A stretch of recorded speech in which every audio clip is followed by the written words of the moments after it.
Bom, agora a gente sai um pouquinho do campo da política, vamos falar de educação, porque você sabe que aqui no Jornal do Continente a gente sempre fala de comportamento, né, para a gente refletir um pouquinho.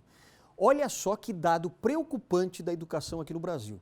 O resultado do PISA, que é aquele programa internacional de avaliação de estudantes, né, mostra que o ambiente escolar no Brasil apresenta percentuais de bullying, indisciplina e também de solidão acima da média de todos os outros países do mundo.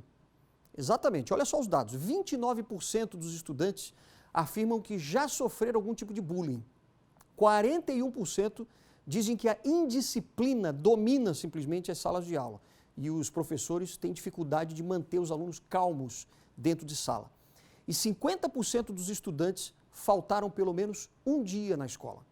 Fora os 23% que dizem que se sentem sozinhos e os 13% que se sentem tristes na maior parte do tempo dentro da escola. É ou não é preocupante esse retrato, né, da nossa educação, infelizmente? E para comentar essa realidade, a gente está recebendo aqui gentilmente a presença da psicóloga e também psicopedagoga Janine Schmidt, que já está aqui com a gente no nosso estúdio. Tudo bem, Janine? Como é que você está? Obrigado por ter vindo aqui, né? Numa hora dessa aqui, à noite, ao vivo, aqui no nosso Jornal do Continente. Bom, a gente vê que é um retrato bastante triste, né? Dá para a gente dizer, Janine, o que leva a isso? Por que o Brasil tem esse sistema de educação ainda tão fraco? Dá para dizer que ele é fraco mesmo? Acredito que sim. Uhum. E por que o que leva a isso, por exemplo, principalmente as crianças, né, terem esse tipo de resultado? É todo um conjunto, tanto pela proposta curricular, que passou por várias mudanças há anos atrás, o apoio da instituição de ensino aos professores, né, e a própria família, a presença da família junto à escola. Entendi. Quando você atende, por exemplo, você como psicóloga, né, e psicopedagoga, que exemplos, por exemplo, você acaba vendo dentro do consultório e que isso acaba se refletindo no que acontece lá dentro de sala de aula? Você tem alguns exemplos assim? Tem muitos, a maioria dos casos que eu recebo, mais recentes, estão relacionados à dificuldade dos pais de colocar disciplina, de trabalhar com a disciplina das crianças. Entendi. E isso acaba refletindo no rendimento escolar, na indisciplina em sala de aula, no respeito com o professor. Você acha que hoje existe essa distância, né? Existe um distanciamento dentro de casa mesmo entre pais e filhos? Porque antigamente eu lembro que no colégio, claro, os pais não precisavam ficar em cima, mas eles cobravam, né, uma boa nota e tudo mais. Hoje em dia isso não acontece mais? Acontece de uma outra forma. Infelizmente, né, a maioria das famílias, as mães têm que sair para trabalhar e os pais também, né? Então passam a maior parte do tempo fora, né?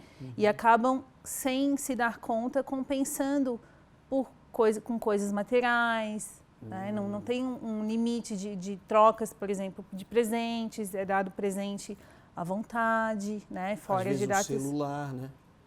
Isso. Para poder ajudar, quer Exatamente. dizer, para entreter os filhos lá já desde cedo, né? Isso prejudica bastante também? Prejudica até porque tem estudos que comprovam que o excesso ao acesso de telas, tablet, televisão e para as crianças, né, os celulares, influencia inclusive numa hiperatividade, não num transtorno da hiperatividade, mas numa hiperatividade, porque traz uma ansiedade. A gente tem um mundo em nossas mãos, né, tudo muito fácil. E as crianças também, hoje em dia, têm tudo muito fácil. Né? Então, as crianças não são ensinadas a lidar com a frustração, e os pais têm essa dificuldade de botar o limite. E hoje a gente percebe também que nos colégios, principalmente, eu não vou aqui generalizar, mas a gente conhece, fazendo reportagem sempre, entrevistando muitas pessoas, tal, a gente vê que na realidade é assim. A gente tem hoje vários alunos, crianças que a gente conhece mesmo, que não sabem, por exemplo, tabuada. Se pergunta, quanto é que é 5 vezes 5? A pessoa não sabe responder. Qual é a capital do Brasil? A maioria também não sabe responder. Quer dizer, isso é uma coisa bastante grave, né? Quer dizer, os colégios, eles acabam muitas vezes até não punindo os alunos, porque hoje em dia não se pode punir, né? E até muitas vezes os pais também vão lá para reclamar com o professor ou com a diretora. Olha, por que puniram o meu aluno, tal, meu filho? Quer dizer, isso também é uma realidade que atrapalha bastante. Com certeza. O ideal seria que, ao escolher uma escola, por exemplo, os pais tenham confiança né, no professor. A figura de respeito, de autoridade numa sala de aula é o professor. Só que isso tem que ser passado dos pais, de pai para filho. Né? Fazer parte da educação que vem de casa, que é a base da educação. A escola é responsável por passar a educação igual a conhecimento. E os valores devem vir de casa. Exato. E como os pais estão um pouco perdidos, né?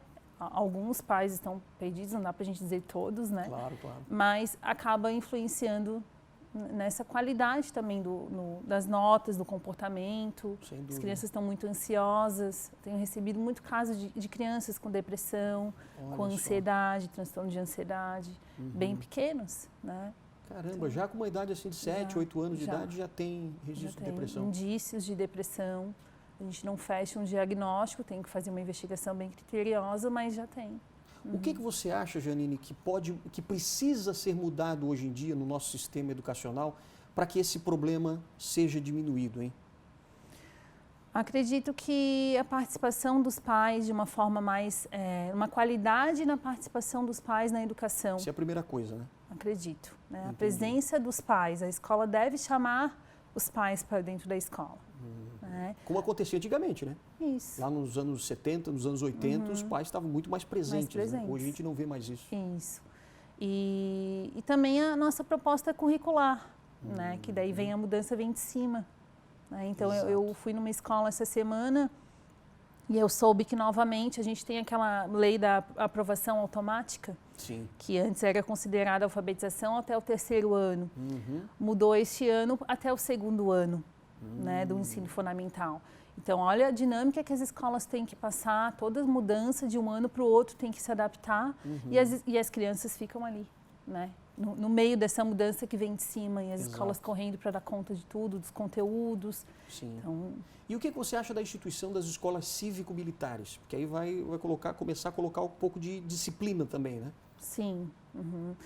Eu acredito que não é de todo ruim, né? Vai complementar a educação que deveria vir de casa. Certo. O professor é autoridade de respeito dentro de uma sala de aula, né? E tem que ter essa parceria, coordenação, professor e pais. Sem dúvida. Né? Uma vez que os pais não passam isso, acaba ficando um pouquinho mais complicado do professor ser respeitado, Exato, né? De colocar essa disciplina como foi colocado na pesquisa. Né? E muitas vezes as crianças se sentem muito sozinhas na escola, até por não saberem o que vão fazer na escola. Tem crianças que não sabem. Às vezes vão sem propósito, né? Isso. Entendi. Né? Exatamente. Quer dizer, a primeira coisa são os pais tomarem as rédeas da situação. Isso. É isso que precisa ser feito por enquanto. Acredito que sim. Maravilha. Janine, muito obrigado, hein? Obrigada pela tua também. participação aqui. Volte mais vezes para a gente comentar mais sobre educação. Sim. Obrigado Obrigada mesmo. Uma pela boa noite para você. oportunidade. Boa noite. Obrigadão.